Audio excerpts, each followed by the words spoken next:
परमेश्वर पिता का हम धन्यवाद करते हैं आज के दिन के लिए जिसे उसने बनाया, ताकि आज के दिन में हम प्रभु में होकर आनंदित और मगन रहें, उसकी आराधना, उसकी स्तुति गान करें, उसके चरणों में आएं, अपनी दृष्टि उसकी ओर लगाएं, ताकि वो परमेश्वर और भी आगे हमारी सहायता करें, हमारी अगुवाई करें, ताकि हम उसके पवित्र जीव सत्य मार्ग में और आगे बढ़ सकें।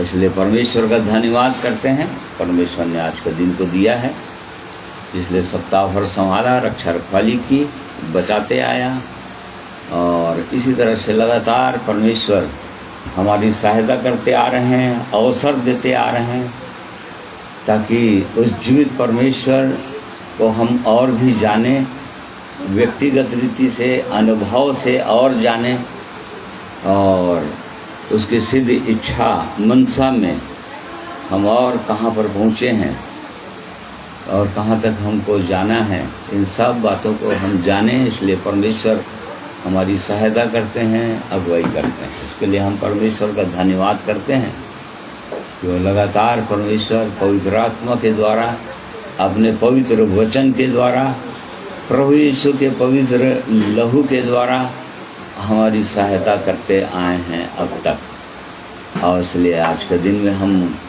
उस जीवित परमेश्वर के चरणों में आए, अपने आप को दीन करें और अपनी दृष्टि ऊपर उठाएं, ताकि वो परमेश्वर हम में से हर एक से अपने पवित्र वचनों के द्वारा बातचीत करें। तो इसलिए आज के दिन में जितने प्रिय भाई बहन जुड़े हुए हैं और जुड़ रहे हैं, ऑनलाइन और ऑफलाइन भी हैं, उन सब लोगों के लिए, सब लोगों को मैं प्रभु यीशु मसीह में नमस्कार कहता हूँ, जय मसीह कहता हूँ। परमेश्वर हमें से हर एक की सहायता अगुवाई करेंगे। आइए प्रार्थना। अनुग्रहकारी दयालु प्रेमी परमेश्वर पिता, स्वर्ग और पृथ्वी के स्वामी महाराजा धीराज, अद्वैत अनादि परमेश्वर, हम आपके चरणों में आते हैं, आपको दंडवत करते हैं।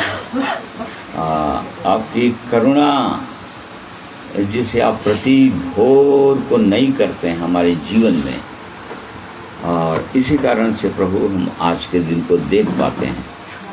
और इसलिए हम आपके चरणों में दीन होते हैं, आपका धन्यवाद करते हैं। और आज के दिन में प्रभु जी हम आपकी आराधना आत्मा और सच्चाई के साथ करना चाहते हैं, आपके चरणों में बैठना चाहते हैं। आपके द्वारा, आपके पवित्र वचन से हम सीखना चाहते हैं। इन सब बातों में महान परमेश्वर पवित्र आत्मा की सहायता, अगुवाई हमको मिलने पाए। और इसलिए आज के दिन में जितने प्रिय भाई बहन ऑनलाइन जुड़े हुए हैं, प्रभु हर एक को मैं आपके हाथों में सौंप देता हूँ। हमें से हर एक की सहायता करें, ताकि इन आज के वचनों के द्वारा हम और भी आशीषित हों, अपनी वास्तविक दशा को पहचान सकें, और आगे हमको आगे बढ़ना है, कैसे बढ़ना है, इन सब बातों को जान सकें। ये प्रार्थना प्रभु यीशु मसीह के नाम में मांगते हैं, सुनिए, ग्रहण कीजिए। आइए प्रभु की महिमा में कुछ गीतों को सुनेंगे।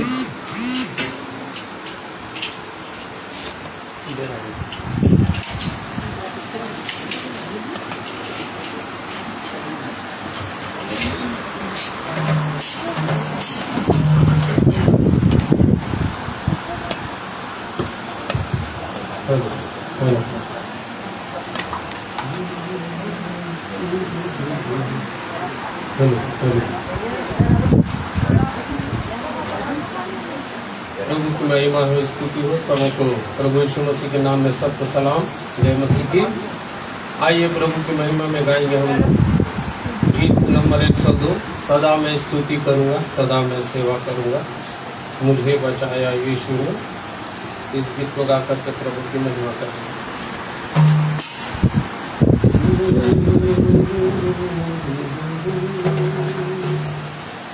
सदा मैं स्तुति करूँगा, सदा मैं सेवा करूँगा। मुझे बचाया यीशु ने, सदा मैं स्तुति करूँगा, सदा मैं स्तुति करूँगा, सदा मैं सेवा करूँगा। मुझे बचाया यीशु ने, सदा मैं स्तुति करूँगा। मुझे बचाने आया जब मैं गुनाहों में था, मुझे बचाने आया जब मैं गुनाहों में था। स्वर्ग को छोड़कर जगत में आया मुझे बचाने को, स्वर्ग को छोड़कर जगत में आया मुझे बचाने को। सदा मैं स्तुति करूँगा, सदा मैं सेवा करूँगा। मुझे बचाया यीशु ने, सदा मैं स्तुति करूँगा। जब मैं निराशा में था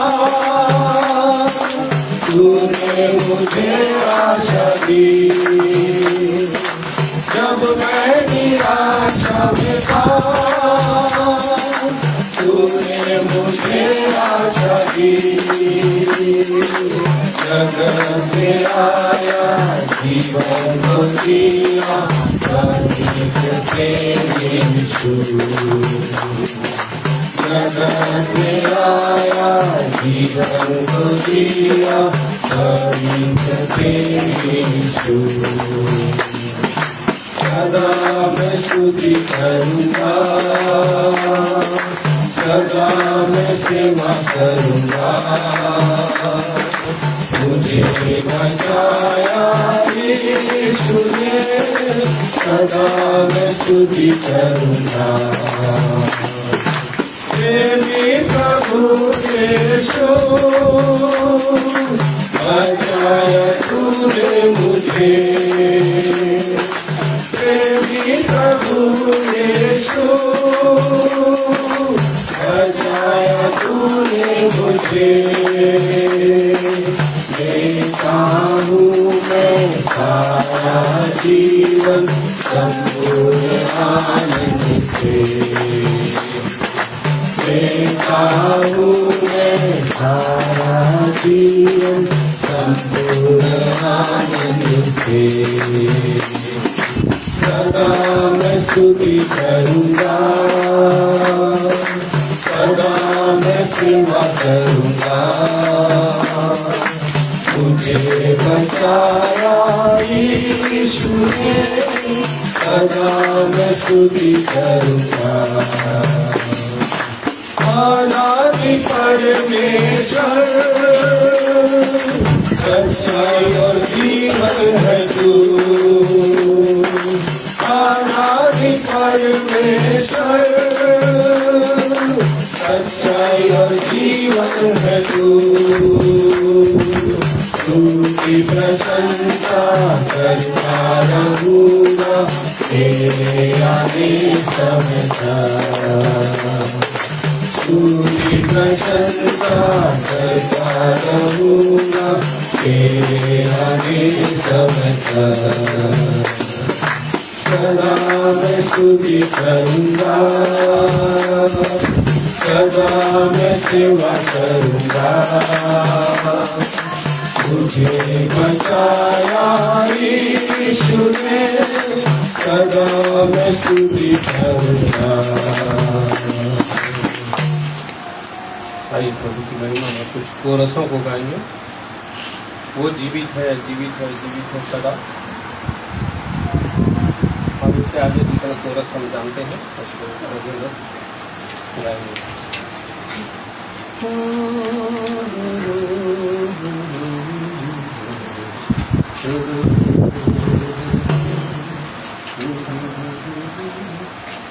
वो जीवित है, जीवित है, जीवित है सदा तेरा यीशु मसीह, जीवित है सदा।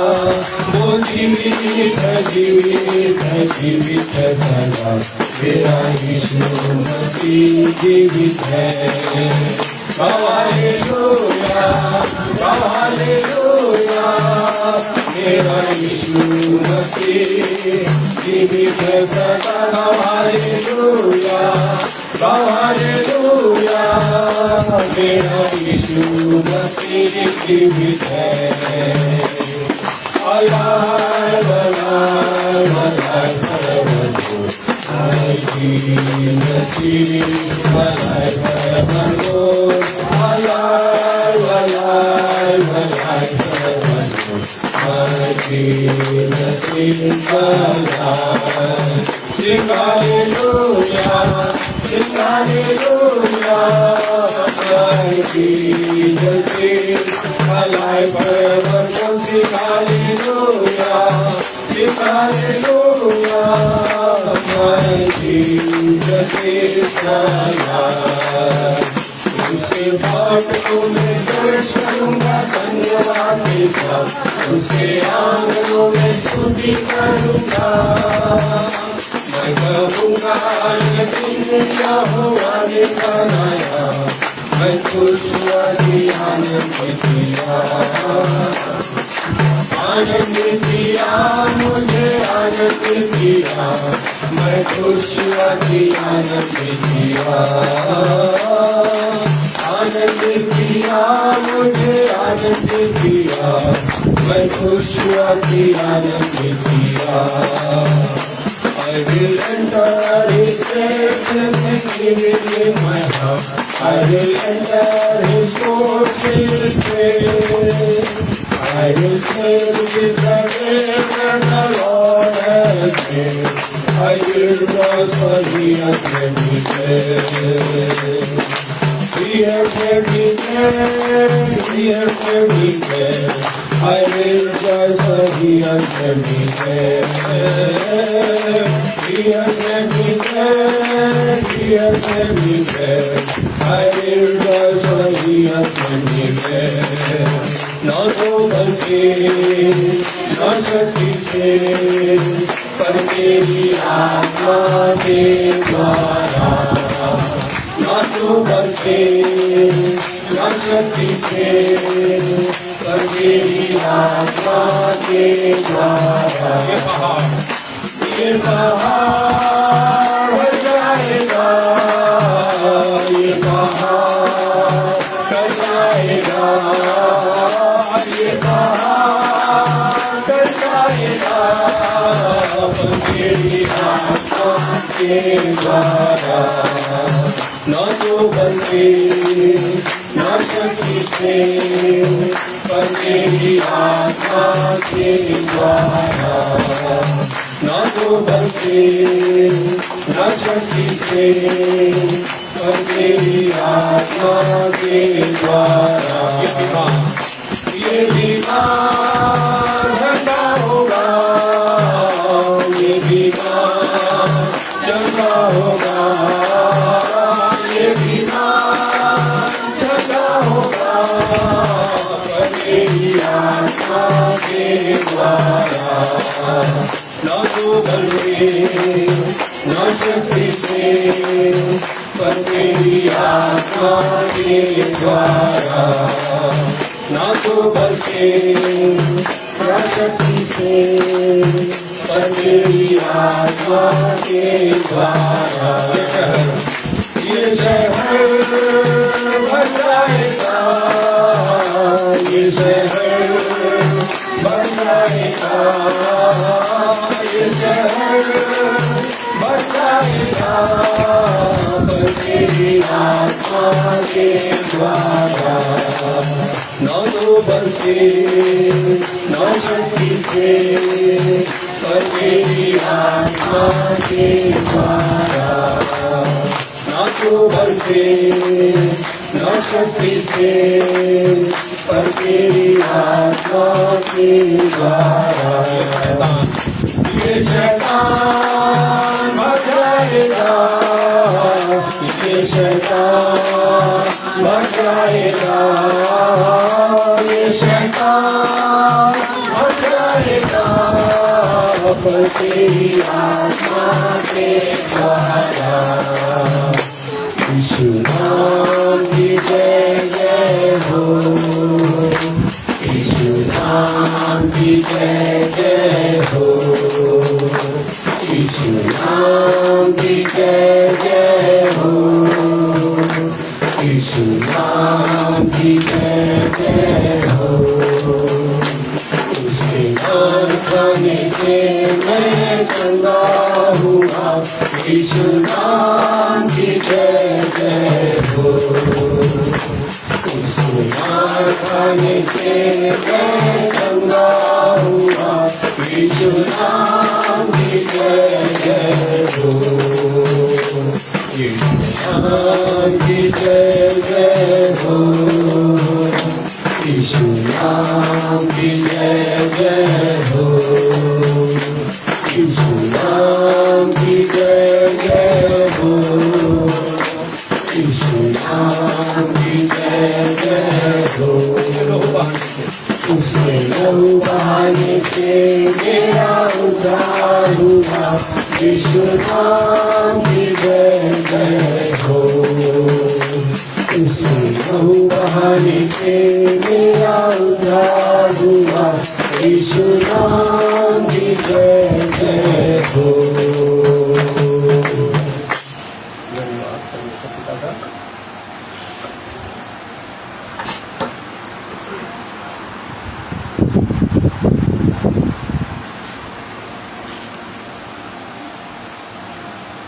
प्रभु की महिमा में गीत सुनेंगे और उसके बाद वचन के भाग में जाएंगे।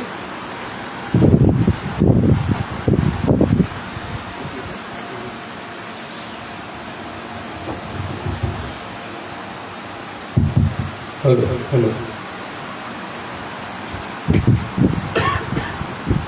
प्रार्थना के गीत है। आइए हम लोग बड़े गंभीर होकर के इस प्रार्थना विषय को अपने जीवन में लें और इस गीत में शामिल हों।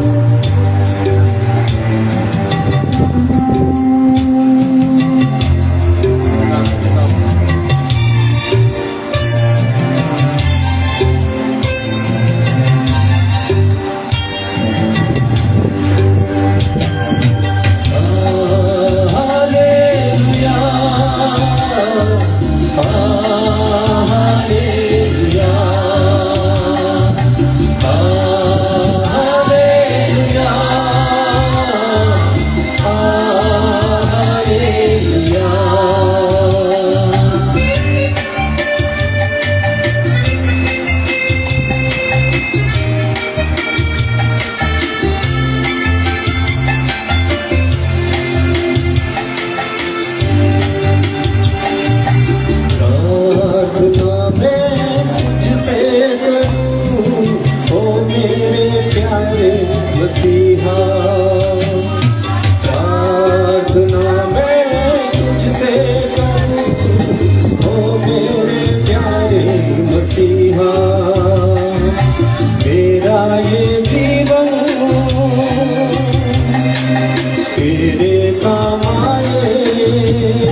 से स्तुति करूं, आराधना करूं, तन से और मन से पूरी शक्ति से तुझसे मैं प्रेम करूं।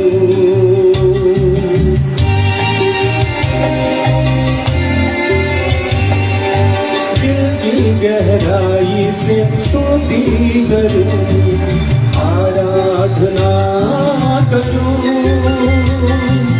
तन से और मन से पूरी शक्ति से तुझसे मैं प्रेम करूं। हे प्रभु यीशु, कितना प्यारा है तू। हे प्रभु यीशु, कितना अच्छा है तू।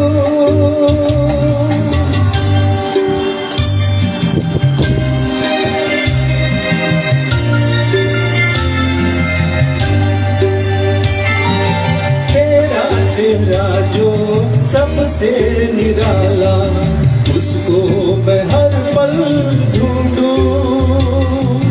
तेरे संग रह कर तुझ में खो जाऊं, आत्मा से भरता जाऊं।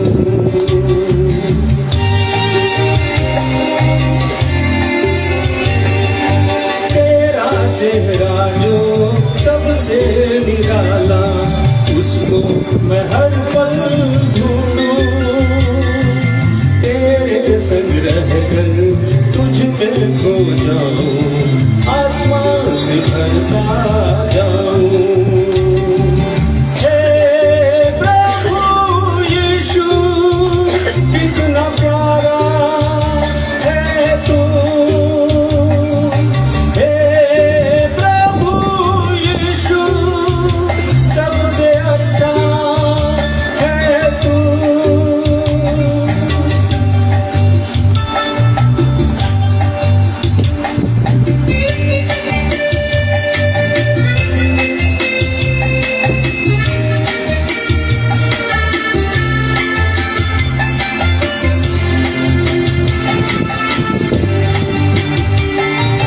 कितना मधुर है तेरा वचन, भर आते मेरे दोनों नयन।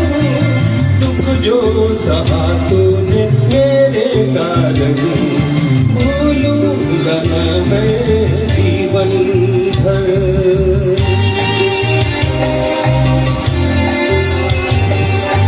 कितना मधुर है तेरा वचन, भर आते मेरे दोनों नयन। दुख जो सहा तूने मेरे कारण, भूलूंगा न मैं जीवन भर। हे प्रभु यीशु, कितना प्यारा है तू। हे प्रभु यीशु, सबसे अच्छा है तू।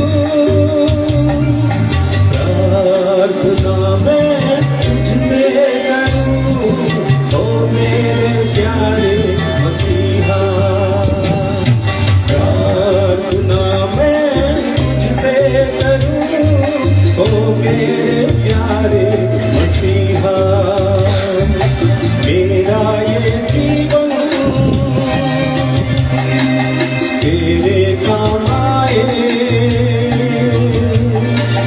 मेरा ये जीवन तेरे काम आए। यही है मेरी तमन्ना।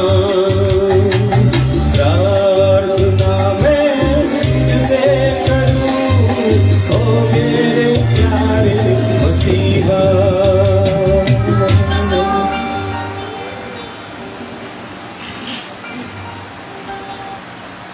परमेश्वर पिता का धन्यवाद। आइए वचन के बारे में जानें।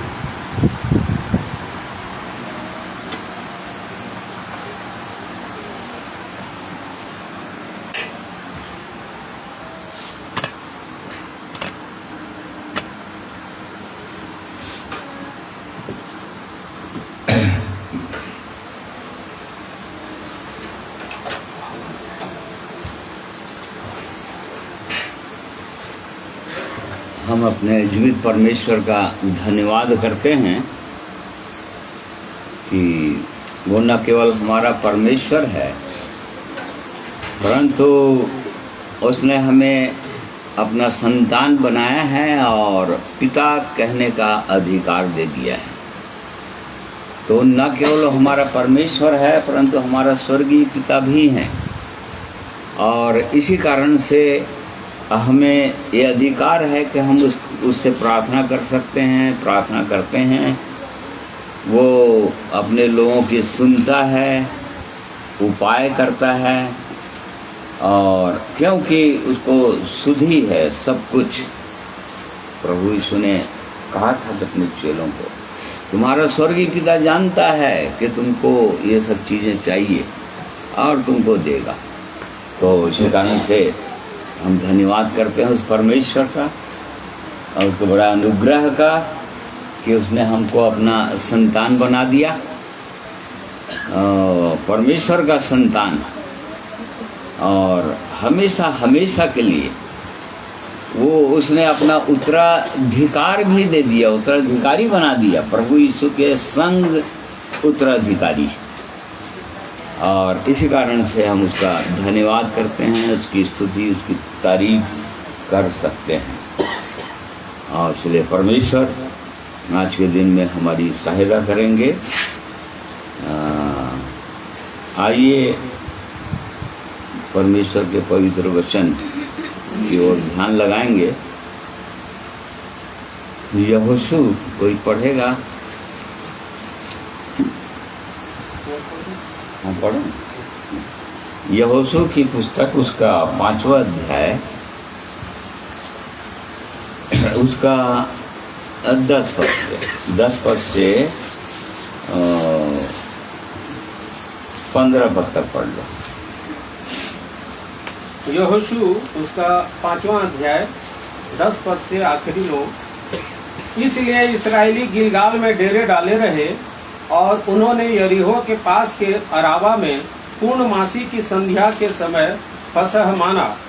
और फसह के दूसरे दिन वे उस देश की उपज में से अखमीरी रोटी और उसी दिन से भुना हुआ दाना भी खाने लगे।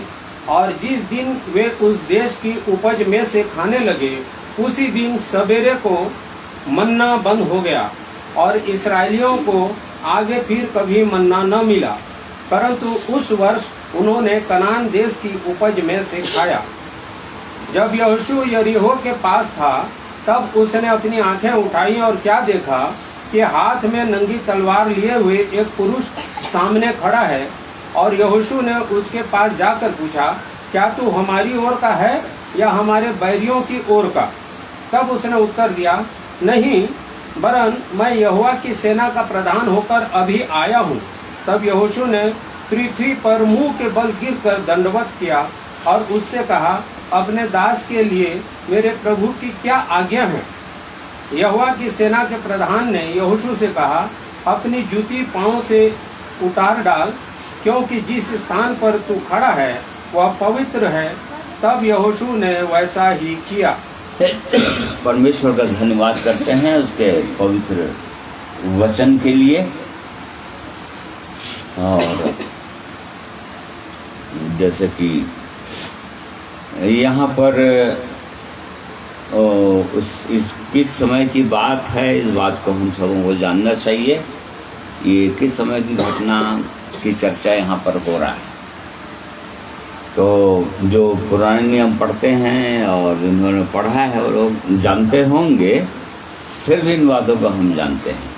यहाँ पर दो शब्द जो है बहुत ध्यान देने वाली बात है। ये है कि इसलिए इस्राएली गिलगाल में डेरे डाले और उन्होंने यरीहो के पास के अराबा में पूर्णमासी की संध्या के समय फसा माना। ये लोग फसा माने और उसके बाद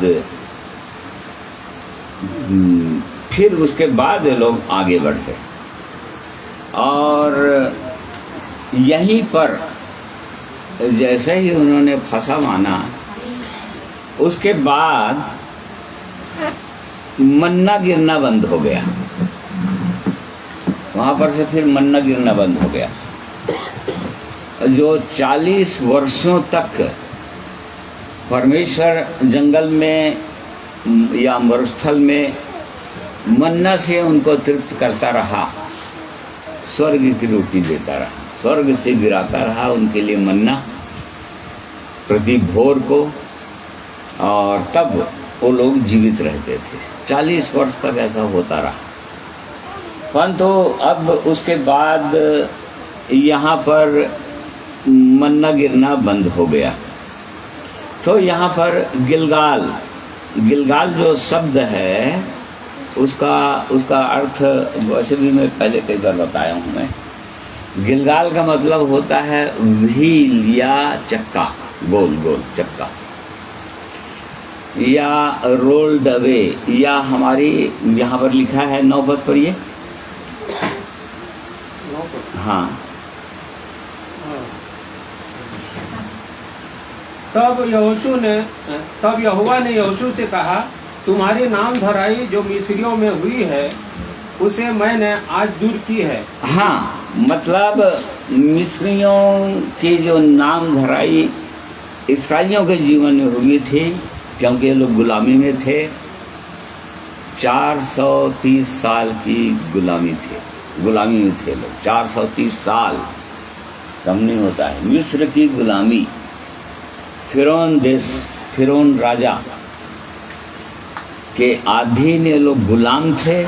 परमेश्वर के लोग थे, लोग इस्राएली लोग थे, परंतु ये लोग गुलाम थे। और तब जैसे ही ये लोग गिलगाल में पहुँचे तो उनकी नाम धराई दूर हो गई। मतलब जो भी मिस्र की नाम धराई थी वो सब दूर हो गया। वहाँ पर नाम धराई दूर हो गया कहने का मतलब बहुत से लोग शराबी रहते हैं, जुआड़ी रहते हैं, चोर रहते हैं, बदमाश रहते हैं, ठीक नहीं, उनको लोग उसी नाम से पुकारते रहते हैं, उसी नाम से जानते हैं। परंतु जैसे ही गिलगाल में लोग पहुँचे उनकी नाम धराई दूर हो गई। मिस्र था संसार का जो जीवन था, संसार में जैसा जीवन बिता रहे थे, अब जैसे ही यहाँ पर पहुँचते हैं तो उनकी नाम धराई दूर हो गई। लुढ़क गए, लुढ़कना, यहाँ पर इसका अर्थ भी दिया हुआ है, लुढ़कना मतलब खत्म हो गया, समाप्त हो गया। मिस्र की नाम धराई इस्राएलियों का खत्म हो गया, ये हो गया। और उसके बाद उनके जीवन में बदलाव आ गया। पास ओवर मतलब होता है बदलाव, चेंज आ गया, चेंज आने लगा उनके जीवन में। अब वो जीवन नहीं रहा परंतु दूसरा जीवन। तो इस बात को हमको, इन बातों को जानना चाहिए और हमको जानना है। तो यहाँ पर ये लोग फिर फंसा मनाए, मतलब फंसा मनाए ये लोग, क्योंकि 40 वर्ष तक जो जंगल में जो यात्रा थी उस बीच में उन्होंने फसा नहीं बनाया था, फसा का पर्व नहीं बनाया था, हाँ बीच में मनाया था। तो हम लोग 3 फसा के विषय में देखेंगे। ये लोग 3 फसा, यहाँ तक आने तक ये लोग 3 फसा मनाए और उसके बाद वो लोग कनान देश में प्रवेश किए। कनान देश जो प्रतिज्ञा का देश था, प्रतिज्ञात देश था, परमेश्वर ने प्रतिज्ञा किया था इब्राहिम के द्वारा उसके संतानों के लिए प्रतिज्ञा कर दिया था। तो यहाँ पर पहले फसा के विषय में प्रायः हम सब लोग जानते हैं। पहला जो फसा था तो हम लोग सब लोग जानते हैं। पहला फसा कब था?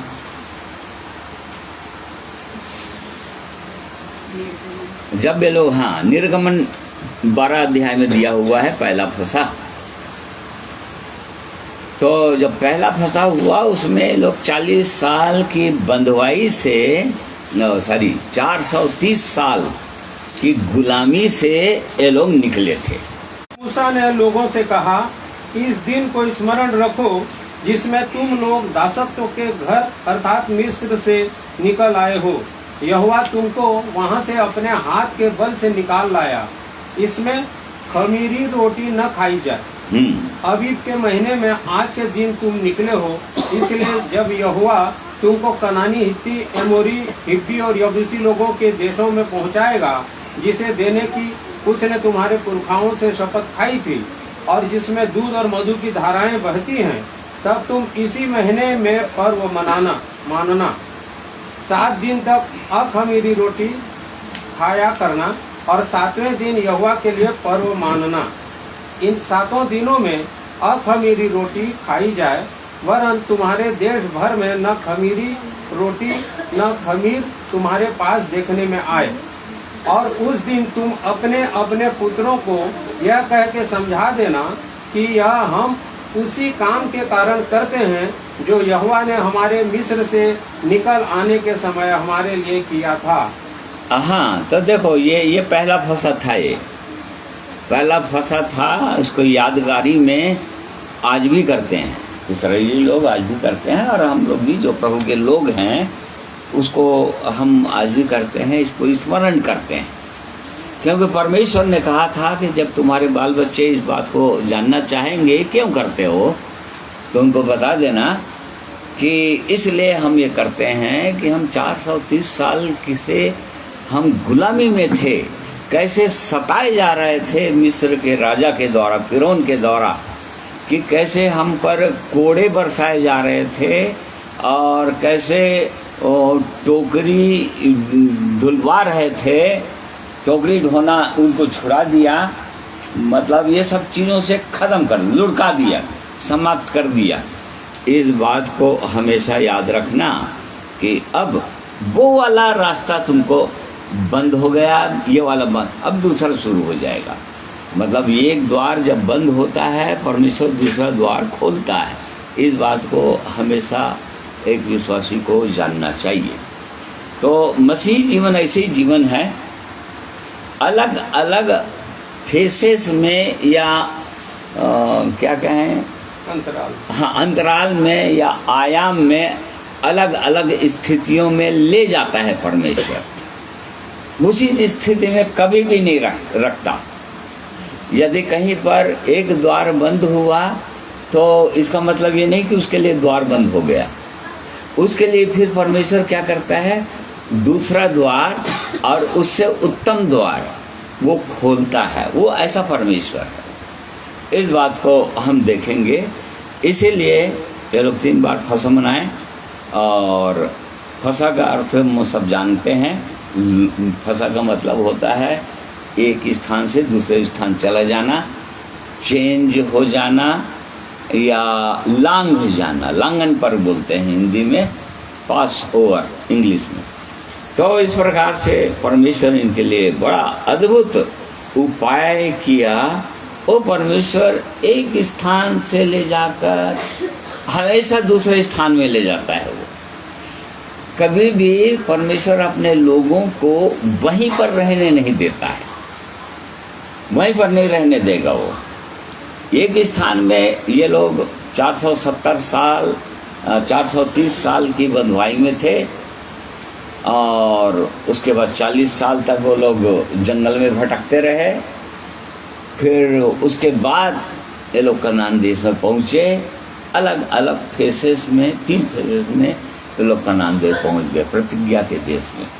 तो इस बात को आज हम लोग देख रहे हैं और आज के दिन में परमेश्वर हमारी सहायता करेंगे इस विषय में भी कि फसा क्या होता है और हमको क्यों मनाने के लिए परमेश्वर तो हमको बोला है।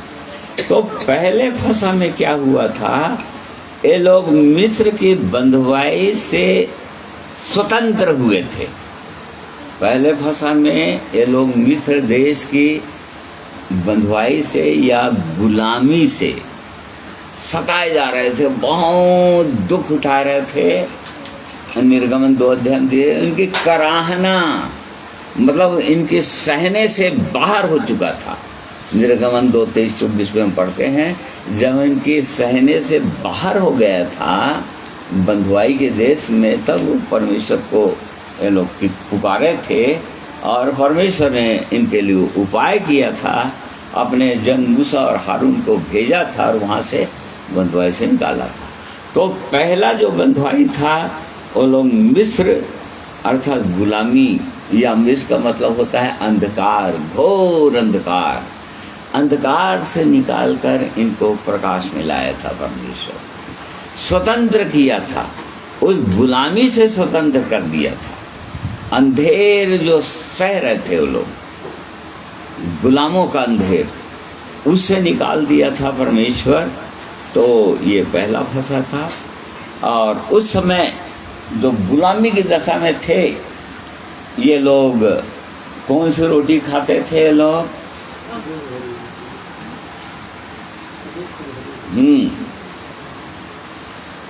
ब्रेड ऑफ अफ्लिक्शन मतलब दुख भरी रोटी खाते थे। इसीलिए उनको स्मरण रखने के लिए परमेश्वर ने कहा था कड़वे साग पात के साथ खाना। मतलब इस बात को तुम कभी भी भूलना मत कि तुम कभी बंधुआई में थे, पापों के बंधन में तुम जकड़े हुए थे, शैतान तुम्हारा राजा था, तुम उसके गुलामी में थे। इस बात को तुम कभी भी नहीं भूलना। इस बात को वो परमेश्वर इनको बताना चाह रहा था। तो वे लोग दोपहरी रोटी खाया करते थे उस दौरान, जब ये लोग गुलाम थे 430 साल तक, तब दोपहरी रोटी खाते थे। मतलब किसी तरह से जी रहे थे, कैसे भी जी रहे थे। इनका कोई रोजी रोटी नहीं था, कोई सैलरी नहीं था, कोई उनके लिए वो लोग पूरी रीति से, अब गुलामों की थोड़ी कोई सैलरी होता है, वो पूरी रीति से मिस्र के राजा पर आधारित थे। जब उनको खाना देगा तब वो लोग खा सकेंगे, और जितना खाना देगा उतना ही खा सकते हैं। मतलब जिलाने के लिए उनको वो रखा हुआ था। ऐसी दशा से परमेश्वर ने इनको छुड़ाया था। तो ये पहला फंसा था ये। फिर उसके बाद वो लोग कहाँ तक पहुँच गए थे? लाल समुद्र तक पहुँच गए थे। और जब लाल समुद्र तक पहुँचे थे तब वो भी तभी भी संकट में फंस गए थे, क्योंकि लाल समुद्र से पार हो नहीं सकते थे। और वो मिस्र देश का वो बॉर्डर था, सीमाना था वो। और उसके बाद हम इस बात को जानते हैं कि मिस्र का राजा अपने सैनिकों को, अपनी सेना को भेज दिया था कि गुलाम लोग चले गए हैं, उनको फिर से पकड़ कर लाओ। इस प्रकार से वो लोग संकट में फंस गए थे।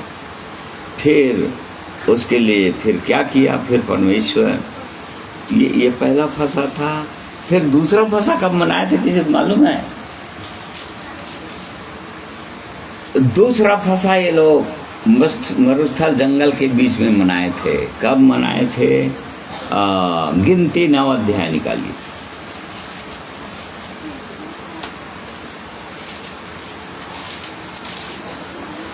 एक पद से 5 पद तक पढ़ी। दूसरी बार फसह का मनाया जाना। हाँ देखो यहाँ पर लिखा है दूसरी बार फसह का मनाया जाना। हाँ पढ़िए।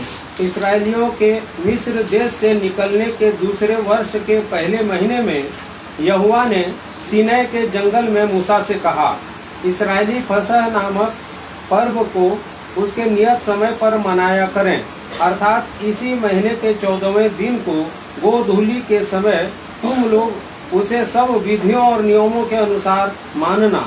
तब मूसा ने इस्राएलियों से फसह मनाने के लिए कह दिया, और उन्होंने पहले महीने के 14वें दिन को गोधूली के समय सीनै के जंगल में फसह को मनाया। और जो जो आज्ञाएं यहोवा ने मूसा को दी थी उन्हीं के अनुसार इस्राएलियों ने किया। परंतु कुछ लोग एक मनुष्य के शव के द्वारा अशुद्ध होने के कारण उस दिन फसह को न मना सके। वे उसी दिन मूसा और हारून के समीप जाकर मूसा से कहने लगे। हाँ ठीक है, यहाँ पर तो ये दूसरा फंसा था। ये यहाँ पर सीनै पर्वत पर इनको 10 आज्ञा मिल गया था इस्राएलियों को। परमेश्वर ने 10 आज्ञा दे दिया था इनको, 2 पटियाओं में 10 आज्ञा इनको मिल चुका था। और तब फिर उसके बाद ये लोग आगे बढ़ रहे थे, और तब आगे बढ़ने से ये लोग वो यहाँ पर सीनै के जंगल में वो फंसा मनाए थे। ये दूसरा फंसा था इनको। और जब दूसरा फंसा था, ये लोग जंगल में आ चुके थे और जंगल मार्ग में थे। ऐसे समय में परमेश्वर इनकी अद्भुत रीति से सहायता किया था। तब ये लोग जो मिस्र की गुलामी से निकले थे, स्वतंत्र अपने आप को महसूस कर रहे थे, पूरी रीति से स्वतंत्र महसूस कर रहे थे, तो पूरी रीति से स्वतंत्र हो गए। परंतु उसके बाद संकट में फंस गए, क्योंकि लाल समुद्र में आ गए। फिर यहाँ से छुटकारा दिया परमेश्वर, लाल समुद्र से इनको छुटकारा मिला। और तब ये लोग जंगल के मार्ग में आए। और जब जंगल के मार्ग में आए तो समझ जाओ कि ये लोग एक तरह से भटकाव के रास्ते में आ गए। मतलब पूरा 40 साल तक ये लोग भटकते रहे, वहीं। थोड़े दिनों की यात्रा थी, परंतु वो परमेश्वर इनको पनिशमेंट दे दिया था, क्योंकि ये लोग विश्वास नहीं किए थे। इसके कारण से 40 वर्ष तक इस कारण से इनको भटकना पड़ा था। और नहीं तो वो लोग बहुत जल्दी प्रतिज्ञा के देश में पहुंचने वाले थे, परमेश्वर की योजना के अनुसार। परंतु 40 वर्ष तक इसलिए लगा था इनको, क्योंकि परमेश्वर की आज्ञा के अनुसार नहीं चलते थे लोग। और जंगल की यात्रा में हम लोग गिनती की पुस्तक में हम पढ़ते हैं कि कैसे लोग कुटकुटाते रहते थे, मूसा पर, हारून पर बड़बड़ाते रहते थे। कई बार मूसा के ऊपर पत्थर उठा लेते थे। मूसा उनका अगुआ था, लीडर था, परमेश्वर ने उसको नियुक्त किया था। और इस कारण से कई बार परमेश्वर जंगल में उनको भटकाता रहा। उनको कई बार सांपों के द्वारा नाश किया परमेश्वर। और इस प्रकार से एक तरह से जंगल में लोग भटक रहे थे। स्वतंत्रता से अब आगे भटकाव के जीवन में आ गए थे। 40 वर्ष तक ये लोग भटकते रहे अपनी ही गलतियों के कारण, मतलब अपने अविश्वास के कारण। देखो, बिल्कुल ऐसे ही परमेश्वर के लोगों का भी अभी भी है।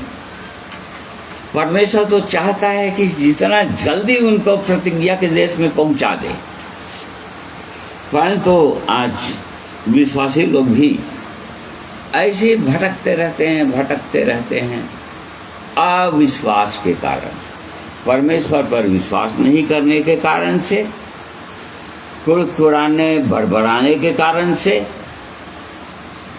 और परमेश्वर के जनों के विरोध में खड़े होने के कारण से आज भटकते रहते हैं। और वो परमेश्वर जो चाहता था कि इतना जल्दी प्रतिज्ञा के देश में पहुंचा दे, वो नहीं पहुंच पाते।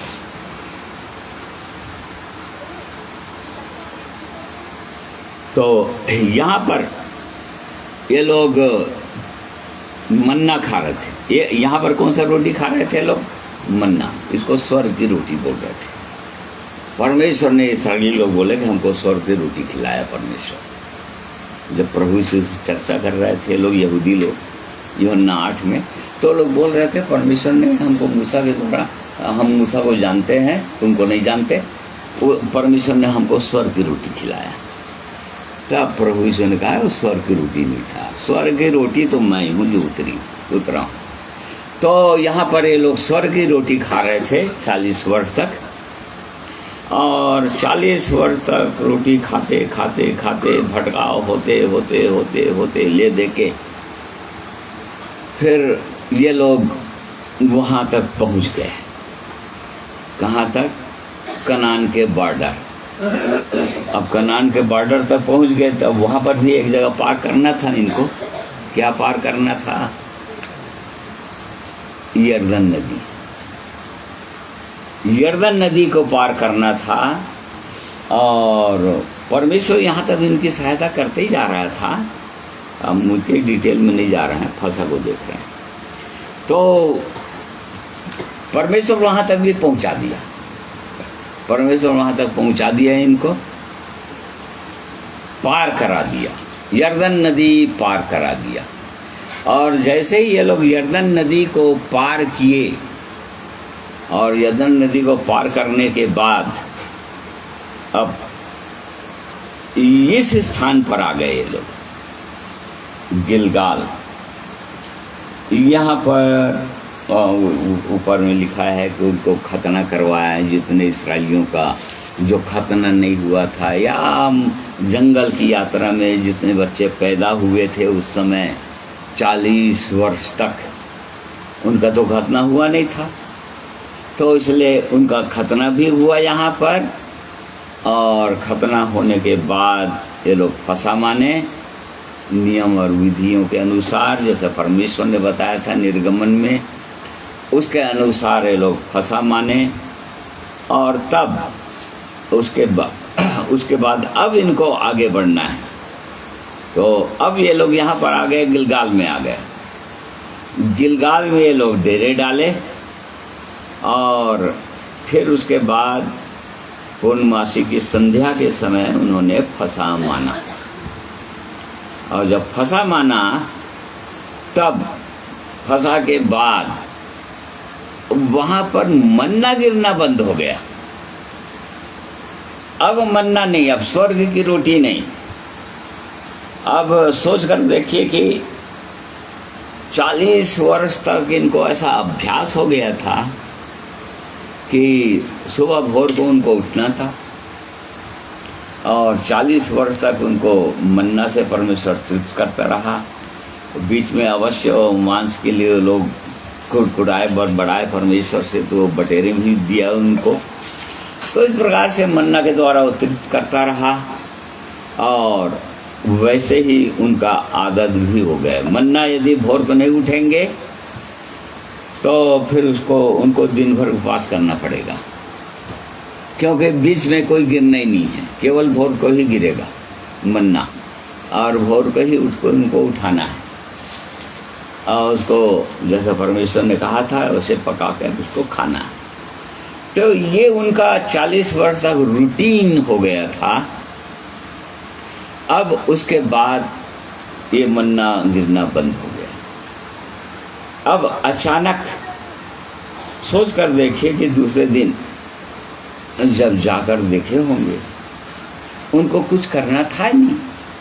मतलब इतने वर्षों तक, 40 वर्षों तक उनको किसी भी प्रकार से कोई परिश्रम करना नहीं, मतलब फ्री में खाना मिल रहा है उनको, मुफ्त में परमेश्वर खिलाता रहा, भोजन से उनको तृप्त करता रहा, स्वर्ग की रोटी से। और वैसे ही धूप से बचाने के लिए दिन में बादल को छा देता था उनके लिए, बादल का छाया कर देता था, और रात में आग जला देता था परमेश्वर, पूरे चारों ओर आग से रोशनी कर देता था। इस प्रकार से परमेश्वर उनकी अगुवाई करता रहा। और वचन में हम पाते हैं कि 40 वर्ष तक उनके कपड़े पुराने नहीं हुए। सोच लो, 40 वर्ष तक उनके कपड़े पुराने नहीं हुए। उनके जो जूतियां जो लोग पहने हुए थे 40 वर्ष तक नहीं फटा। सोच लीजिए परमेश्वर कैसा करता रहा होगा, कैसा परमेश्वर है वो। 40 वर्ष तक उनका न तो जूतियां फटा, न तो उनके कपड़े पुराने हुए, परंतु 40 वर्ष तक परमेश्वर उनका उपाय करता रहा, चट्टान फाड़ फाड़ के उनको पानी पिलाता रहा। मतलब उनको करना कुछ भी नहीं था, केवल विश्वास करना था परमेश्वर पर, और परमेश्वर जो बोलता जा रहा था उसके अनुसार बस चलते जाना था। परंतु उसमें भी वो लोग गला कुड़कुड़ाते रहते थे और अविश्वास जताते रहते थे। तो इसी कारण से उनको भटकना पड़ रहा था। 40 वर्ष तो लोग भटकते रहे और इस प्रकार से वो लोग फिर आगे बढ़े, गिलगाल में पहुंचे वो लोग। अब फंसा मतलब अब उनके जीवन में अब चेंज आना है। फंसा मानने का मतलब ही चेंज आना है, गिलगाल में लुढ़क जाना है। जो भी पिछले दिनों की नामधराई हुई या जैसा भी जीवन हुआ वो समाप्त हो जाना चाहिए, समाप्त हो जाना है, इसका मीनिंग है ये, समाप्त हो जाना है। अब आगे उसके जीवन में चेंज आ जाना है, क्योंकि अब वो आगे फेस में पहुंच रहा है, आगे आयाम में जा रहा है, दूसरे मतलब स्थिति में जा रहा है।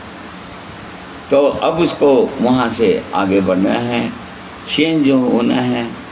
अब परमेश्वर यहाँ पर समझ जाओ मन्ना बंद कर दिया या एक रास्ता को बंद कर दिया। जो लोग फ्री में खाते थे, फ्री में पीते थे, अब वो सब समाप्त। अब यहाँ पर कल्पना करके देखिए कि जैसे ही भोर को उठे होंगे वो लोग और अपने आदत के अनुसार रात भर आराम से सोए और सुबह उठ कर करते हुए एकदम भोर को मन्ना मिलेगा करके उठ के चले गए होंगे। अब पता चला वहाँ पर कोई मन्ना ही नहीं गिरा है वहाँ पर। तो अब वो लोग तो सोच के गए थे, उनको बताया गया था परमेश्वर। निर्गमन 13 अध्याय में हमने पढ़ा 3 से 6 पद में, तो परमेश्वर वहाँ ले जाएगा, वहाँ दूध और मधु की धारा बहती है। तो ऐसे सोच के गए होंगे लोग। अब ये देश में पहुँच गए हम लोग, तो अब मन्ना के साथ मधु भी मिलेगा, उसी के साथ मिला के खाएंगे अब और आनंदित हो जाएंगे। परंतु पता चला वहाँ पर कुछ नहीं है। तो समझ जाओ निराश हो गए होंगे वो लोग। और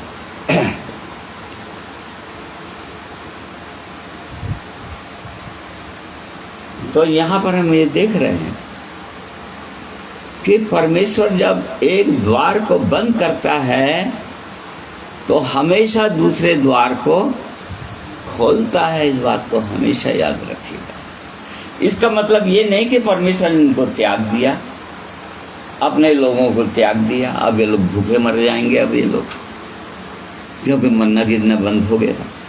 नहीं, इनके लिए परमेश्वर दूसरा कुछ उपाय करेगा। वो परमेश्वर है, ऐसा परमेश्वर है जब एक स्थिति को लाता है उससे और बेटर स्थिति में पहुंचाना चाहता है परमेश्वर, और उत्तम स्थिति में ले जाना चाहता है परमेश्वर। ओ परमेश्वर ऐसा परमेश्वर। तो वैसा नहीं। अब जब मन्ना गिरता था तो केवल मन्ना के लिए जाते थे लोग सुबह सुबह, और एकदम निर्धारित था मन्ना इकट्ठा करना। इससे ज़्यादा तुम मन्ना इकट्ठा कर भी नहीं सकते हो। क्यों? क्योंकि खराब हो जाएगा, सड़ जाएगा। कहीं सोच कर गए कि आज डबल मन्ना उठा लेते हैं, कल भोर को उठना नहीं पड़ेगा हमको, तब तो फिर तुमको फिर उपवास ही करना पड़ेगा दूसरा दिन, क्योंकि फिर मन्ना को देखोगे तो सड़ गए रहेगा वो। तो ऐसी दशा थी अब उनकी। तो अब यहाँ पर परमेश्वर जो है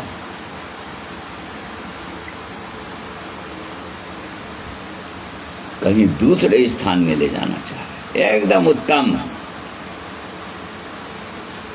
अब वो कनान देश में ले जाना रहे, जा प्रतिज्ञा का देश, जिसके लिए परमेश्वर ने प्रतिज्ञा किया था, जहाँ पर दूध और मधु की धारा बहती है, जहाँ का फसल इतना उत्तम है मूसा जो 12 लोगों को जो भेजा था, जाकर पता लगा कि आओ क्या कि कनान देश कैसा है, वहाँ का उपज कैसा है, वहाँ की भूमि कैसी है, वहाँ के लोग कैसे हैं, वहाँ की खेती जो है उपजाऊ है या उपजाऊ नहीं है, कैसे कैसे फल उगते हैं।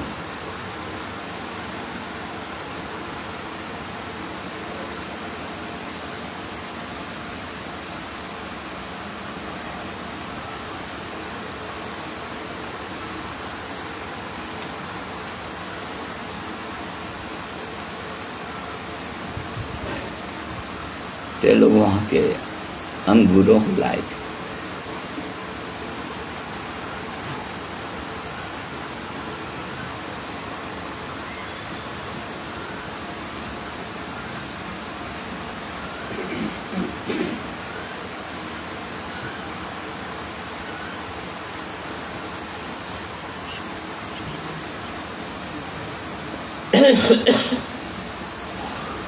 और जब लाए थे तो 2 जने उठाकर लाए थे। सोच लीजिए कैसा फसल होगा। उत्तम देश, परमेश्वर ने कहा था कि एक उत्तम देश में मैं ले जाऊंगा।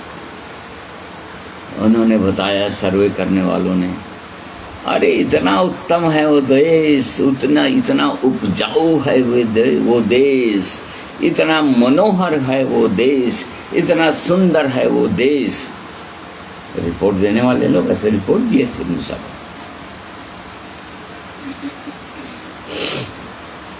तो परंतु अब वो लोग वहां पर पहुंच गए थे, परंतु मन्ना गिरना बंद हो गया था, ये समस्या थी। तो अब क्या करें अब आगे? अब उनको यहाँ पर लिखा हुआ है, कहाँ का क्या भोजन खाए वो लोग? उसी देश का। 11 पद लिखा, और फसह के दूसरे दिन वे उस देश की उपज में से अखमीरी रोटी और उसी दिन से भुना हुआ दाना भी खाया। अब वो लोग भटकाव के जीवन से निकल चुके थे। 40 वर्ष के बंधुआई से, 40 वर्ष के जंगल की यात्रा से, या इसको भटकाव की यात्रा भी बोलते हैं, वॉन्डरिंग, भटकाव की यात्रा से ये लोग निकल चुके थे। अपने परमेश्वर द्वारा प्रतिज्ञा किया हुआ देश में, कनान देश में पहुंच गए थे। अब उनको वहां का भोजन करना था, वहां का जो उपज है वहां से अब उनको तृप्त होना था, जो मन्ना से बहुत ही उत्तम था। मन्ना तो केवल एक लिमिटेड, जितना परमेश्वर ने बताया था उतना ही इकट्ठा कर सकते थे, वो भी बहुत। परंतु अब इस देश में जब आ गए तब अब भोर को ही नहीं, दोपहर शाम जितना दिन भर इकट्ठा कर सकते हो, दिन भर अनाज उत्पन्न कर सकते हो, भोजन उत्पन्न कर सकते हो, एक से एक फल खा सकते हो।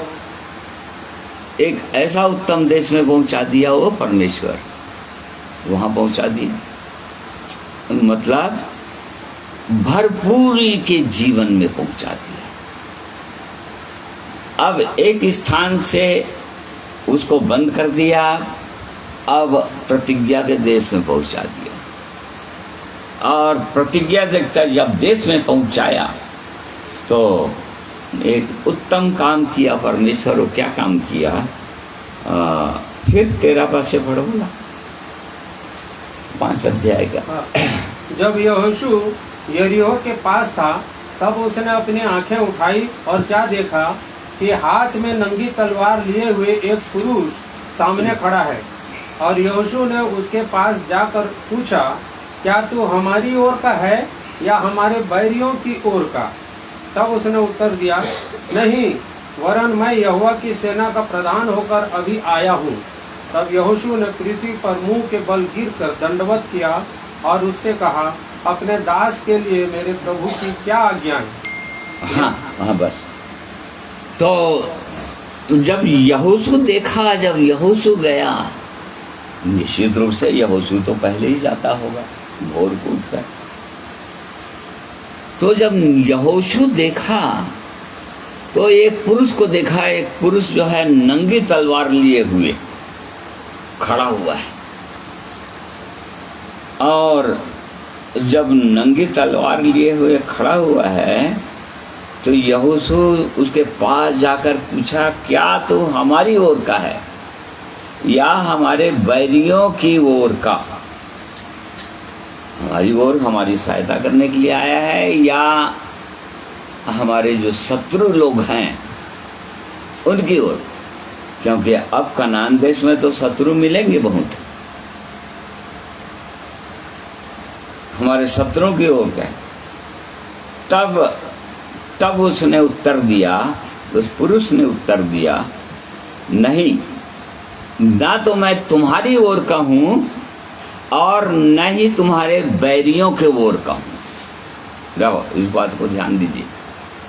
उस पुरुष ने कहा नंगी तलवार लिए हुए, ना तो मैं तुम्हारी ओर का हूं न तुम्हारे बैरियों के ओर का हूं, नहीं, वरन मैं यहोवा की सेना का प्रधान होकर अभी आया हूं।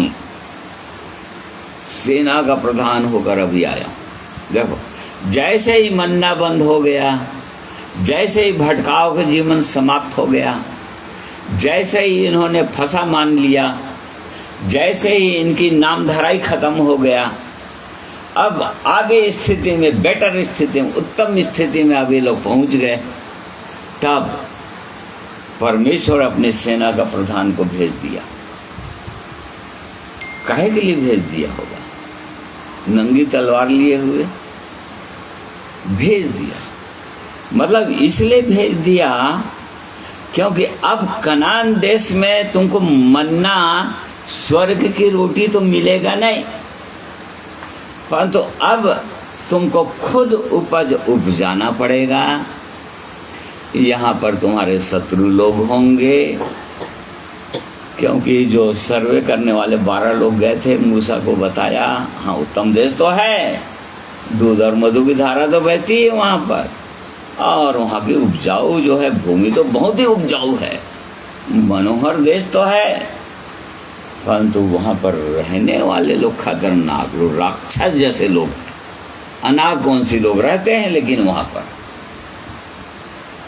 जो उनके सामने तो हम जब अपने आप को तुलना किए तो हम तो अपनी दृष्टि में हम तो अपने आप को टिड्डी मान रहे थे, और निश्चित रूप से उनकी दृष्टि में भी वो लोग भी टिड्डी की तरह ही देखते रहे होंगे, क्योंकि राक्षस जैसे लोग। तो ऐसे ही लोगों का सामना करना है अब तो। इसीलिए परमेश्वर जो है अपनी सेना का प्रधान को भेज दिया, नंगी तलवार लिए हुए, और यहोशू को कहा कि मैं परमेश्वर की सेना का प्रधान होकर अभी आया हूं। अब चाहो तो तुम मेरी सहायता ले सकते हो, और चाहो तो मैं ऐसे ही खड़ा रह सकता हूं। तुम मेरी सहायता लोगे, मेरे साथ चलोगे, मुझे काम करने दोगे तो मैं तुम्हारे संग हूं, और नहीं तो फिर अनाकौंसी लोग हैं, बहुत ही खतरनाक लोग हैं लोग।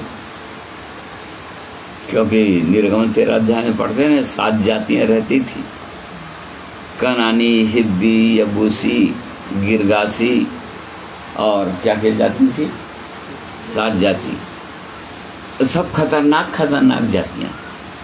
एमोरी, परिजी, ये तो सब खतरनाक जातियाँ।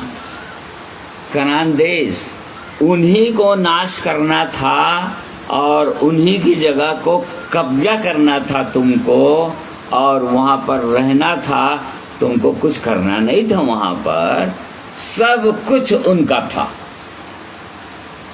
तुमको वहां पर पहुंचा दिया।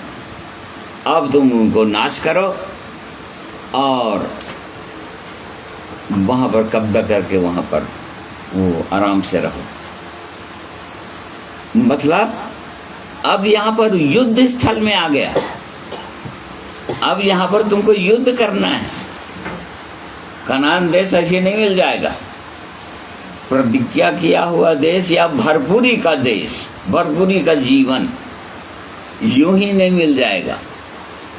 यहाँ पर युद्ध करना पड़ेगा, वारफेयर, युद्ध स्थल है ये। हाँ, मैं तुम्हारे संग हूँ, सेना का प्रधान हूँ मैं तुम्हारे संग हूँ। यदि तुम ऐसा विश्वास कर सकते हो तो आगे बढ़ो, और तब तुम उसको कब्जा करके तुम रह सकते हो। नहीं तो वो लोग तुमको मार डालेंगे और तुम पर हावी ही रहेंगे हमेशा। तो ये अनाकवंशी लोग हैं भाई, ये प्रदेश के देश में, भरपूरी के देश में कौन लोग हैं? भयंकर वाला क्रोध, घमंड, अहंकार, लालच और ऐसे ऐसे पाप, व्यभिचार, झूठ, ये सब है अनाकवंशी। इनको युद्ध करना पड़ेगा, इनको परास्त करना पड़ेगा, इनको मारना ही पड़ेगा, और तब तुम उस कनान देश के भरपूरी का आनंद ले पाओगे। तब तुम भरपूर जीवन, आनंद और शांति का जीवन, हमेशा आनंद का जीवन, शांति का जीवन, भरपूरी का जीवन का अनुभव कर पाओगे, और नहीं तो नहीं कर पाओगे। तो यहाँ पर हम देखते हैं कि परमेश्वर अद्भुत उपाय करता है। एक रास्ता को जब बंद, कई बार ऐसा होता है ना इस जीवन में, अब युद्ध करना है तो क्या होगा? यहाँ अड़ोसी हैं, पड़ोसी हैं, अब किससे युद्ध करोगे भाई? हम लोग बेंगलोर जाते ही हम लोग नाली के 4-5 पत्थर ऐसे टूट, दूसरा ही दिन सिस्टर जो है वीडियो करके दिखाई, टूट गया। कोई गाड़ी चला दिया, अब गाड़ी चला दिया कि क्या किया पता नहीं। अब किससे लड़ने के लिए जाओगे? किसको बोलोगे? अड़ोसी से लड़ना है, पड़ोसी से लड़ना है, तो कोई हमारा टांग खींच रहा है, तो कोई हमारा संपत्ति लूट रहा है। किससे लड़ना है? लड़ना तो पड़ेगा। यही लोग हैं अनाकवंशी सब। और तभी वो प्रतिज्ञा के देश में प्रवेश करके आनंद के साथ रह पाओगे, भरपूरी का जीवन। तो ये फंसा, ये तीसरा फंसा था। और प्रभु जो है हमेशा उसने जो प्रतिज्ञा कर दिया है कि मैं अपने लोगों को कभी छोड़ूंगा नहीं, वो तो सही है, कभी छोड़ेगा नहीं।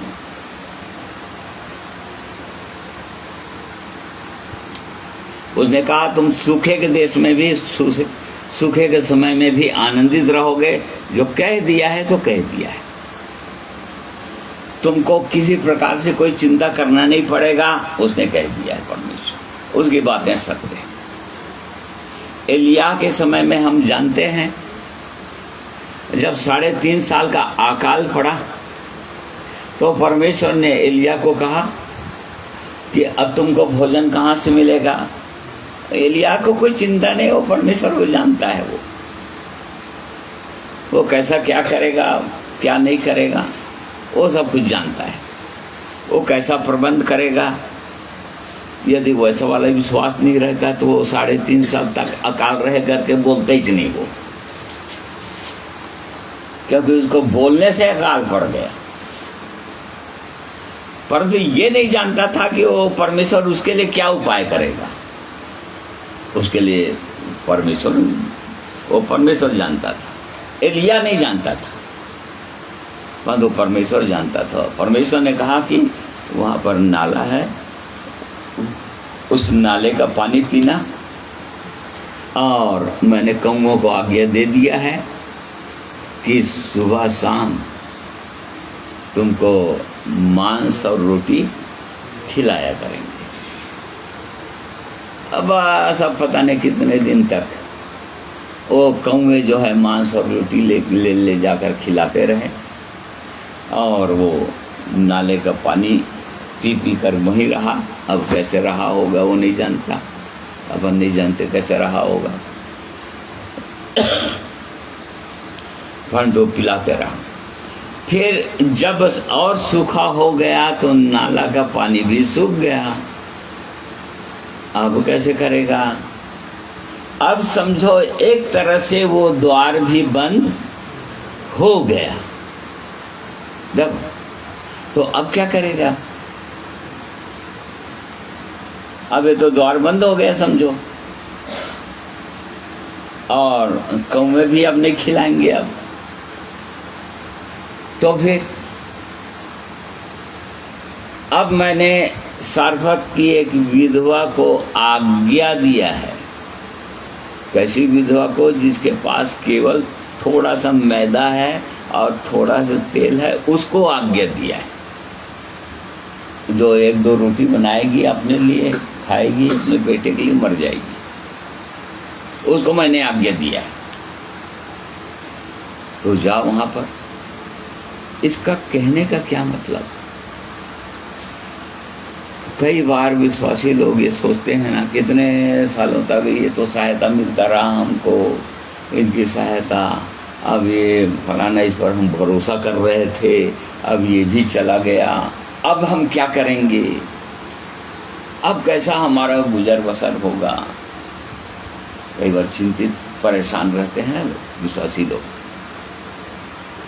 नहीं, ओ परमेश्वर यदि एक द्वार को बंद किया तो दूसरा उसके लिए उत्तम द्वार खोलेगा, और बहुत ही उत्तम रहेगा वो। तो फिर उसके लिए उत्तम द्वार खोल दिया है क्या के लिए परमेश्वर।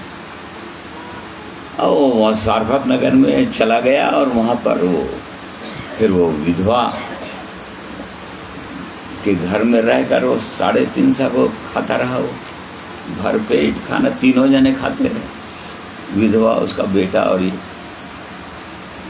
तो वो परमेश्वर बड़ा अद्भुत परमेश्वर है हमारा। कहने का मतलब ये है कि परमेश्वर जो है विश्वासियों को एक ही स्तर में कभी भी नहीं रखता है।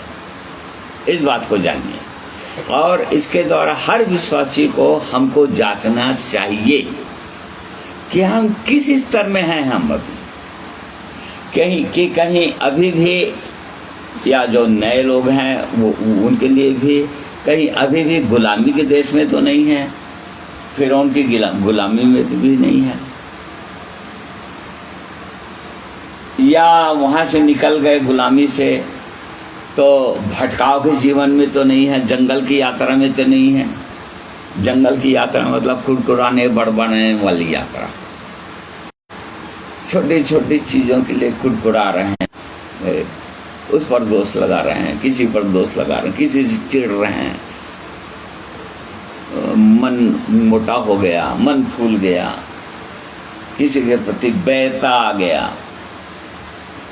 ये जंगल की यात्रा है, मतलब उसी में है। अभी प्रतिज्ञा के देश में पहुंचे नहीं है, इसका मतलब जांचना है, हर एक विश्वासियों को जांचना है। मतलब वहां तक नहीं पहुंचे, प्रतिज्ञा के देश में नहीं पहुंचे, कनान देश में नहीं पहुंचे, अभी वहीं पर हैं, जंगल में भटक रहे हैं। हाँ, मिस्र की गुलामी से निकल गए हैं, मन्ना मिलेगा, मन्ना मिल रहा है।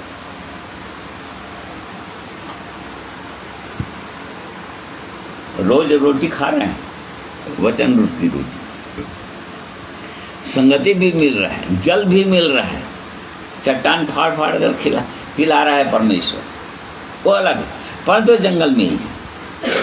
और जंगल में हम लोग जान रहे हैं कि बहुत सारे लोग भटकते भटकते भटकते कनान देश नहीं पहुंच पाए, और जंगल में ही ढेर हो गए, जंगल में ही ढेर हो गए, वो कनान देश तक पहुंचे भी नहीं। मिस्र देश से अवश्य निकले, मेमने के लहू से जरूर शुद्ध हुए, लाल समुद्र भी पार कर लिए, परंतु जंगल की यात्रा को पूरा नहीं कर पाए। क्यों? कुड़कुड़ाने, बड़बड़ाने, अविश्वास। परमेश्वर के जन मूसा के विरोध खड़े होने उसके कारण से, और जंगल में ही ढेर हो गए, आगे पहुंचे ही नहीं। तो यहाँ पर परमेश्वर इन वचनों के द्वारा हमारी सहायता करे। को परमेश्वर आगे ऐसे तुमको नहीं जाऊंगा, तुमको छोड़ूंगा नहीं बोला है तो नहीं छोड़ेगा। व्यर्थ 9 अध्याय उसका 3 पद देखो तो।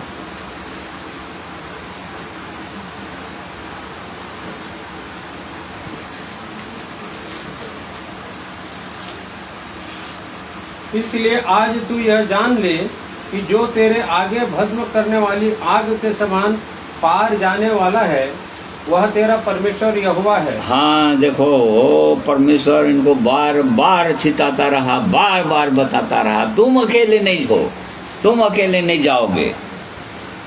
ये कभी भी मत सोचना कि तुम अपने बल पर तुम वहां तक पहुंच जाओगे। अपनी योग्यता, अपने बल, अपनी कुवत के भरोसे तुम वहां तक पहुंचोगे, ये तो तुम कभी सोचना मत। यहाँ पर उसने कहा कि आज तो यह जान ले कि जो तेरे आगे भस्म करने वाली आग के समान पार जाने वाला है वह तेरा परमेश्वर यहोवा है। वो आ जाएगा।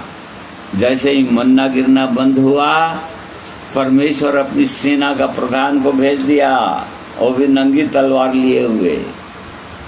कोई कुछ कर नहीं पाएगा तुझको, बस तू आगे बढ़ना विश्वास के साथ। 1 का 30 पद भी पढ़ना बोला, इसी का 1 का 30 पद।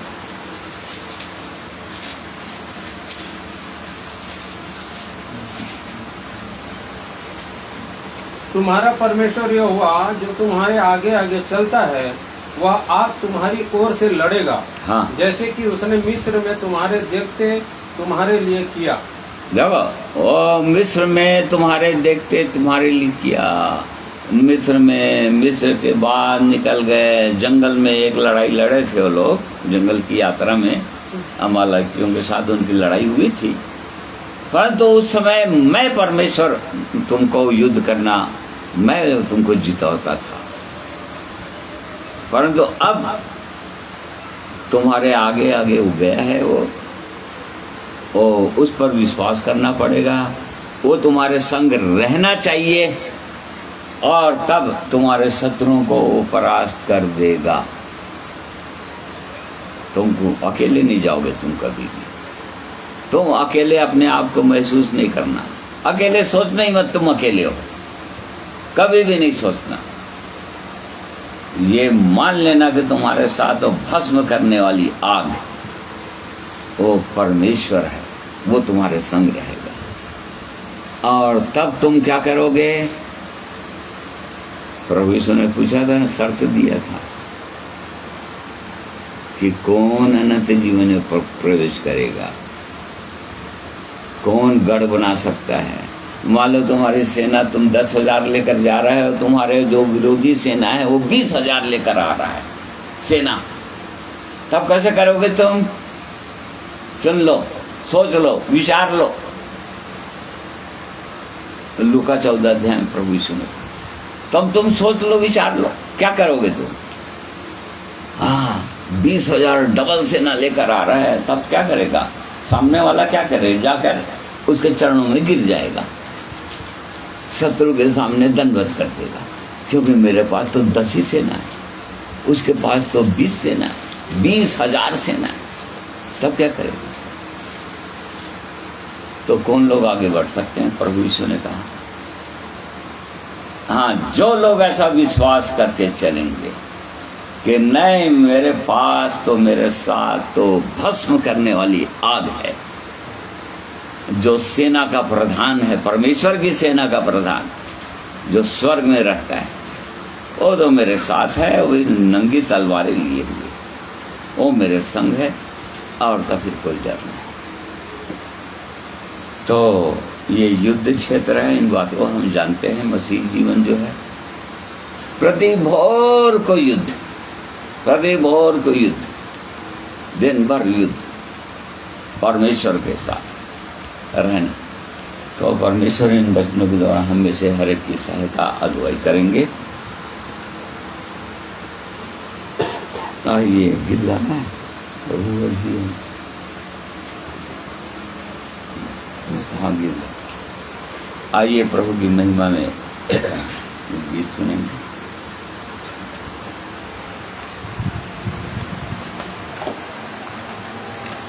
फिर उसके बाद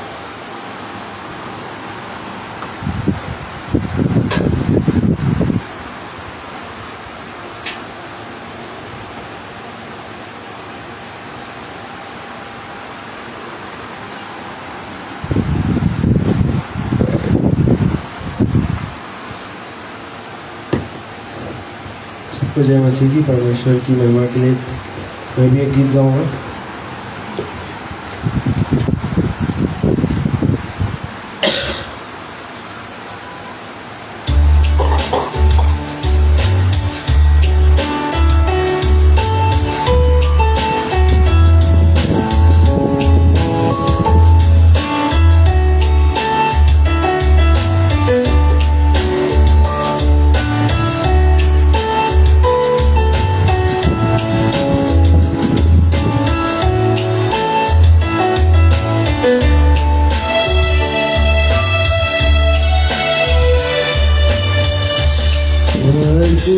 ही मेरा मुकाम, जाऊंगा मैं एक दिन वहाँ। स्वर्ग ही मेरा मुकाम, जाऊंगा मैं एक दिन वहाँ। रहूंगा मैं रहूंगा प्रभु के संग संग मैं रहूंगा। रहूंगा मैं रहूंगा प्रभु के संग संग मैं रहूंगा। स्वर्ग ही मेरा मुकाम, जाऊंगा मैं एक दिन वहाँ। स्वर्ग ही मेरा मुकाम, जाऊंगा मैं एक दिन वहाँ।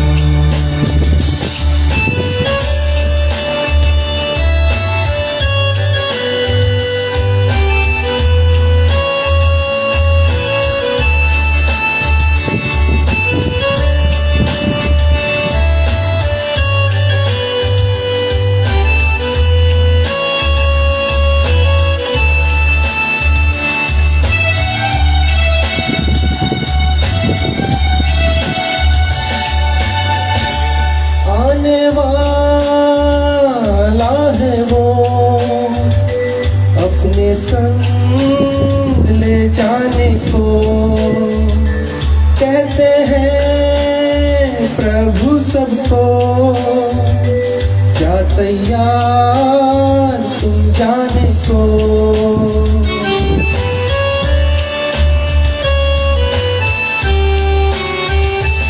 आने वाला है वो अपने संग ले जाने को। कहते हैं प्रभु सबको, क्या तैयार तुम जाने को। समय अब रह गया कम, प्रभु यीशु है आने को। समय अब रह गया कम, प्रभु यीशु है आने को। स्वर्ग ही मेरा मुकाम, जाऊंगा मैं एक दिन वहाँ।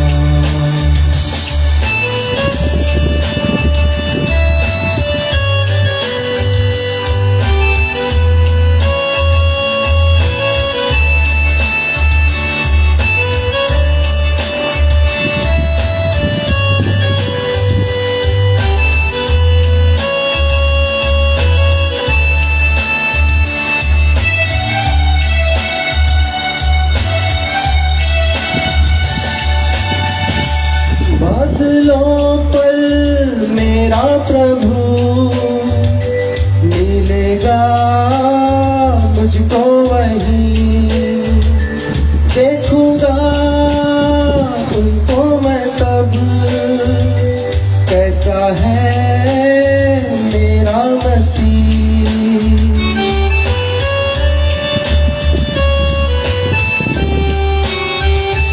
बादलों पर मेरा प्रभु मिलेगा, मुझको वहीं देखूंगा, उनको मैं तब कैसा है मेरा मसीह।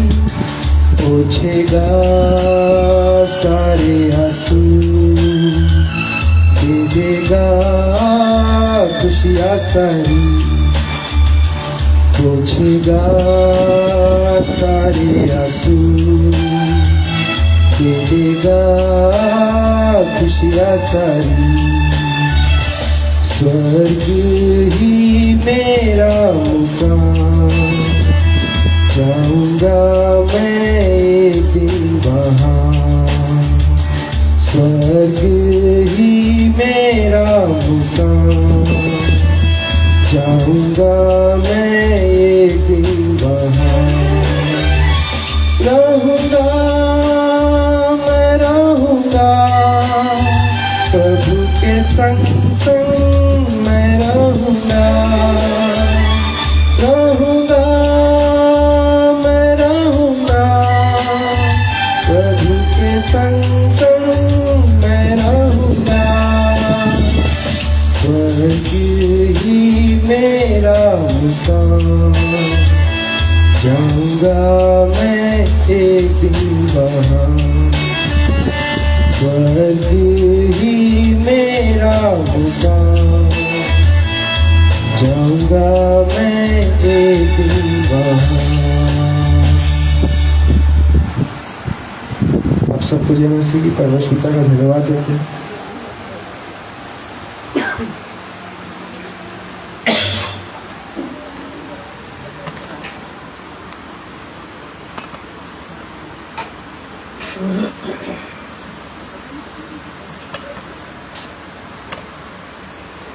परमेश्वर का हम धन्यवाद करते हैं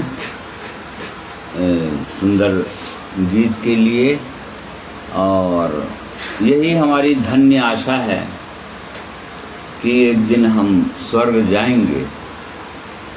हमारा प्रभु यीशु बादलों पर आएगा और हम जो उसकी दुल्हन कहलाते हैं, कलीसिया, जो लोग अपने आप को अपने दूल्हे के लिए समर्पित कर दिए हैं, पूरी रीति से समर्पित कर दिए हैं, उसके पवित्र जीवित सत्य मार्ग में जो लोग चलते हैं और जो लोग उससे प्रेम करते हैं, उनके लिए धन्य आशा है कि एक दिन हम उसको देखेंगे, हमारे सारे आंसू पोंछ दिए जाएंगे। परमेश्वर का हम धन्यवाद करते हैं उसके अद्भुत ऐसे उपाय के लिए, ऐसे अद्भुत योजना के लिए कि कहाँ एक मनुष्य पापों में डूबा हुआ, खोया हुआ, भटका हुआ, अंधकार के जीवन में पड़ा हुआ और गुलामी, शैतान की गुलामी में जकड़ा हुआ, और वहाँ से वो परमेश्वर कितना अद्भुत रीति से उपाय करके उनको निकालता है, शैतान के हाथों से छुड़ाता है और अपने समीप आने देता है, और उसके बाद आगे बढ़ाता है और वहाँ तक पहुँचाता है, पहुँचाने की उसकी योजना है। और उसी मार्ग में हम हैं, परमेश्वर का धन्यवाद करते हैं। और इसलिए परमेश्वर इन वचनों के द्वारा हम जैसे हर एक की सहायता करें, हमारी अगुवाई करें कि हम अपने आप को देखें कि हमारी क्या दशा है, कौन सी स्थिति में हैं हम, कौन से फेस में हैं हम, कहाँ पर हैं, कहीं यहीं घूम तो नहीं रहे हैं, आगे बढ़ें कि नहीं बढ़ें, तो इस बात को हमको जानना चाहिए। प्रतिज्ञा के देश में पहुँचे कि नहीं, नहीं तो कहीं भटकाव के ही जीवन में तो नहीं है। तो इसमें परमेश्वर इन सब बातों के द्वारा हमें से हर एक की सहायता अगुवाई करे।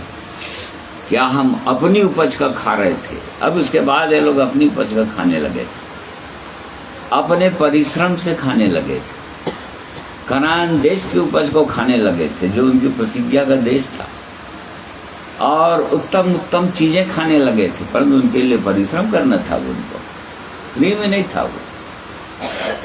तो इस बात को हमें से हर एक की सहायता अगुवाई करे परमेश्वर। आइए प्रार्थना करें। धन्यवाद धन्यवाद करते हैं प्रेमी परमेश्वर, धन्यवाद करते हैं पिताजी आपके पवित्र प्रेम के लिए, आपके उपाय के लिए, आपकी योजना के लिए, अनंत योजना के लिए। अब कहाँ एक मनुष्य को जो घूरे में पड़ा हुआ रहता है, जो घोर पापों में डूबा रहता है, ऐसे मनुष्य से आप प्रेम करते हैं, उनको उठाते हैं, उनको प्रभु जी अच्छे स्थान में लाते हैं, ऊंचे स्थान में लाते हैं, और उनके सारे पापों को धोकर प्रभु यीशु के लहू के द्वारा धोकर क्षमा करके आगे और बढ़ाते हैं प्रभु।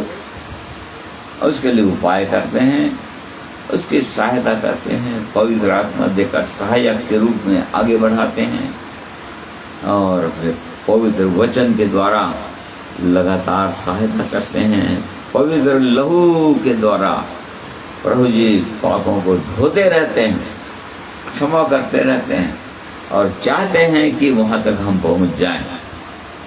अब उन शत्रुओं को स्वतः मारने की वो सामर्थ्य आ जाए प्रभु, ये आप चाहते हैं, ताकि उन पर हम जय पा जाएं, जयवंत जीवन जीने लगें। ये आपकी सिद्ध इच्छा मनसा है मान परमेश्वर। इसमें हम में से हर एक की सहायता अगुवाई कीजिए। धन्यवाद करते हैं आपके पवित्र वचन के लिए, जिसके द्वारा आपने आज के दिन में हमारी सहायता किया, और इसलिए प्रभु जितने लोग सुनते हैं सुने हैं, हर एक की सहायता अगुवाई कीजिए कि ऐसे महान परमेश्वर की स्तुति महिमा कर सकें, उसके चरणों में गिर सकें, दंडवत कर सकें, और आगे बढ़ सकें। धन्यवाद के साथ ये प्रार्थना प्रभु यीशु मसीह के नाम में मांगते हैं, सुनिए गए आमीन। प्रिय भाइयों बहनों, आप सबों का मैं हृदय से धन्यवाद करता हूँ। आज के दिन में परमेश्वर ने हम में से हर एक की सहायता किया, आप लोगों की भी सहायता किया कि आप मेरे साथ ऑनलाइन जुड़कर परमेश्वर के वचन को सुने हैं, और निश्चित रूप से मैं विश्वास करता हूँ कि परमेश्वर ने हम में से हर एक से बातें किया है। हम अपने जीवन को देखें, जांचें कि हमारी क्या दशा है, हम कौन सी दशा में हैं अभी, या कौन से स्तर में हैं, या कौन से फेस में हैं, कहाँ तक हैं, कहाँ पर पहुँचे हैं। परमेश्वर इसमें हमें से हर एक की सहायता करें और अगुवाई करें, ताकि हम और आगे उठ सकें और आगे बढ़ सकें, और परमेश्वर हमें की सहायता करेगा। इसलिए धन्यवाद करते हैं।